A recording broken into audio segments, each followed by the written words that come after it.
മൂവാറ്റുപുഴയിൽ നിന്ന് പുതിയതായി ആരംഭിച്ച KSRTC സർവീസിനെ ചൊല്ലി തർക്കം. LDF UDF പ്രവർത്തകർ തമ്മിൽ വാക്കേറ്റവും കയ്യാങ്കളിയും ഉണ്ടായി. KSRTC ബസ് അനുവദിച്ചതിൽ അവകാശവാദം ഉന്നയിച്ചായിരുന്നു തർക്കം. ആദ്യം ദൃശ്യങ്ങളിലേക്ക്.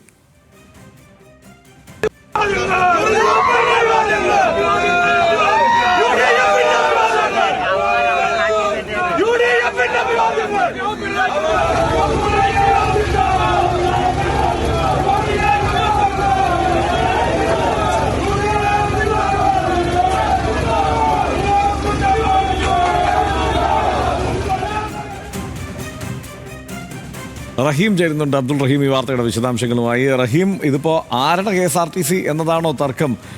എന്താണ് വിവരങ്ങൾ?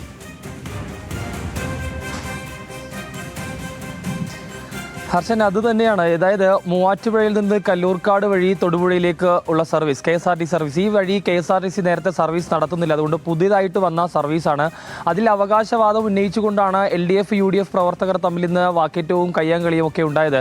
പ്രധാനമായും LDF പറയുന്ന ഒരു കാര്യം, സർക്കാരിൻ്റെ, അതായത് സർക്കാർ അനുവദിച്ച ബസ് തങ്ങളുടെ അവകാശം എന്നുള്ള രീതിയിലായിരുന്നു LDF പ്രവർത്തകർ ഉന്നയിച്ചത്. അവർ അതുമായി ബന്ധപ്പെട്ട് ബസ്സിന് മുന്നിൽ ഒരു ഫ്ലെക്സ് ഒക്കെ സ്ഥാപിച്ചിരുന്നു. ഇത് UDF പ്രവർത്തകർ എടുത്തു മാറ്റിയതാണ്. സംഘർഷത്തിലേക്കും അത്തരത്തിലുള്ള കയ്യാങ്കളിയിലും ഒക്കെ കാര്യങ്ങൾ എത്തിയതെന്നുള്ളതാണ്. ഈ സമയത്ത് ബസ്സിൽ യാത്രക്കാരനായി മാത്യു കുഴൽനാടൻ MLA അടക്കമുള്ളവരുണ്ടായിരുന്നു.